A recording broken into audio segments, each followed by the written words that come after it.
Hello everyone, তোমরা কেমন আছো অবশ্যই জানাবে। এটা হচ্ছে আমার ফার্স্ট ব্লগ। তোমরা কেমন আছো এটা অবশ্যই কমেন্ট বক্সে গিয়ে জানাবে। আর এই ভিডিওটাকে একটা লাইক এবং সাবস্ক্রাইব করে দিন সবাই।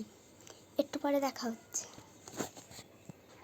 গাইস, এই দেখো আমি এখন ছাদে গিয়েছিলাম সাইজ থেকে। দেখো এত গরম যে আমি দেখেই নেমে পড়ছি।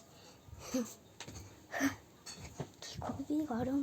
তাই তোমাদের সঙ্গে এটা শেয়ার করছি। তোমাদের এখানে কেমন গরম পড়ছে এটা কমেন্টে জানাও। আমাদের এখানে তো পুরো আমি হয়েছে যাওয়া। আবার একটা গ্রাম, মানে গ্রাম বলতে শহর না, ঠিক শহরের মতন অনেকটা। এই দেখো এখানে আমার বোন শ্রীতমা, এখানে আমি। ও কী করছে দেখবে, দেখো ফোন দেখছে, বলছে পড়তে বসবে না। টাটা।